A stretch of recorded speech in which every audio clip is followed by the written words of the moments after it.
All right, welcome back to the Goals.com podcast, where we uncover what drives sales performance at the highest levels. Today, we're joined by Brent Phillips, president of BWP Consulting Group, a firm dedicated to helping small and mid-sized businesses create and deploy sales processes and teams that drive sustainable growth, increase profitability, and build lasting customer loyalty.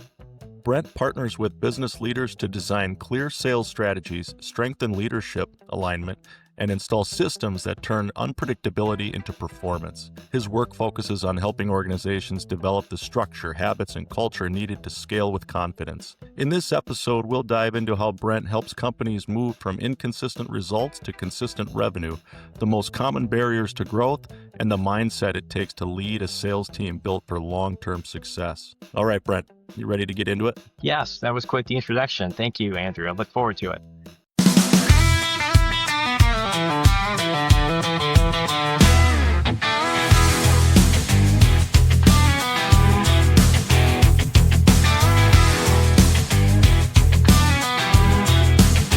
You often work with business owners who hit a growth ceiling. What's usually the biggest factor holding their sales performance back? Well, I consistently find that the lack of a clear sales strategy and repeatable sales process. Those are really the biggest factors. I find that owners are working hard, maybe harder than they ever have, to get that tide turned around. But without scalable and repeatable sales systems, growth inevitably plateaus. And what got the business to where it is isn't taking it to the next level. Sure. You specialize in helping companies design and deploy effective sales processes. Where should a business start if it's never had a formal system in place before? Well, it really starts with the need for the owner to work on the business instead of in it. Owners are often reacting to sales activity rather than executing a strategy. The shift begins by defining the sales strategy, such as being crystal clear on growth targets and what products and customer verticals are going to drive that growth, and then translate that into clear goals and repeatable sales processes. Really, without that clarity, even great teams they chase opportunities instead of executing a plan. My role fundamentally is to help owners step into that strategic mindset and really assist them in building the infrastructure that they need. I love that.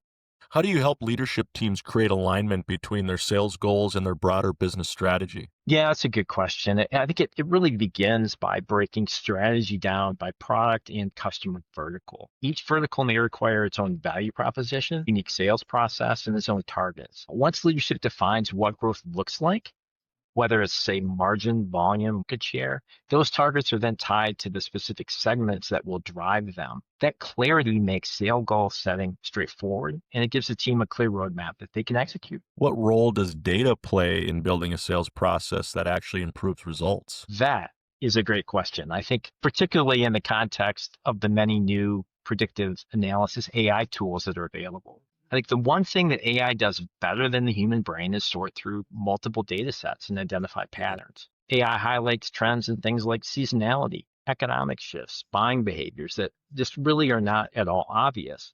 And then when you combine this transparent data with human strategic intuition, the future becomes much more predictable and far more actionable. It's an exciting and evolving trend right now that I think companies absolutely need to be in front of. Many teams struggle to turn strategy into consistent execution. What have you found makes the difference between a plan that sticks and one that just fades away? Well, through many years of trial and error, I found that the secret sauce is really joint ownership among leadership and sales. When the sales team helps build that plan and sees how it helps them to win, and good salespeople absolutely want to win, they're far more likely to execute it.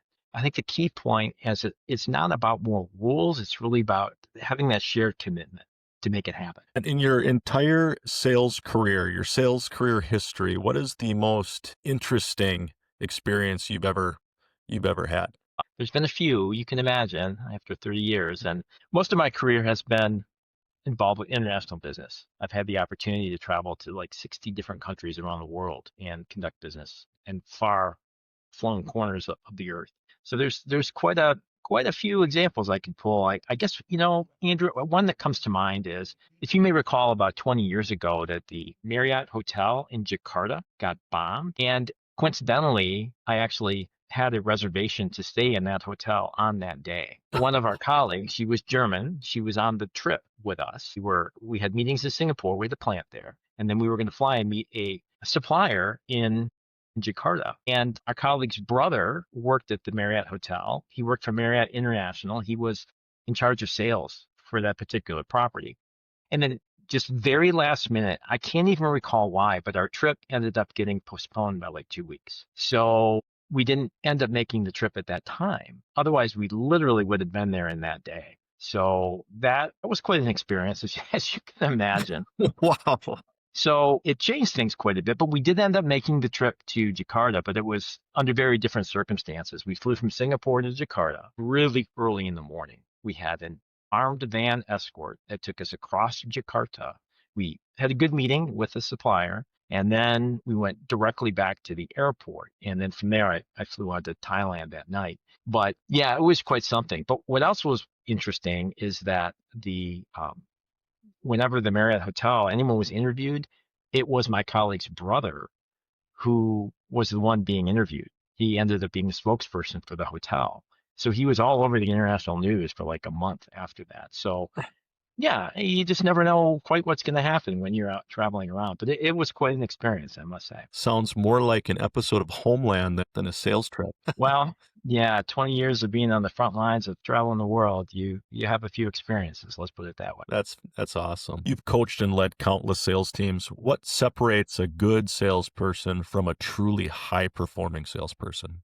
I found that high performers are coachable, they're curious, and they excel at active listening. They don't just chase the next deal. They first build trust. They ask far better questions with the goal really of uncovering what are the customer's biggest pain points and then provide a solution to fix those pain points, not just focus exclusively on closing the deal. How can leaders build a culture of accountability without creating burnout or fear? It's tricky, right? It's a tricky balance on how to achieve that. I found that accountability really works best when it's framed as support and not control by setting clear and this is the key, obtainable expectations, providing regular and honest feedback, and then celebrate progress really towards that goal. Don't just wait for the outcome. But by combining all those things, accountability really can drive results in a much more positive way. Yeah.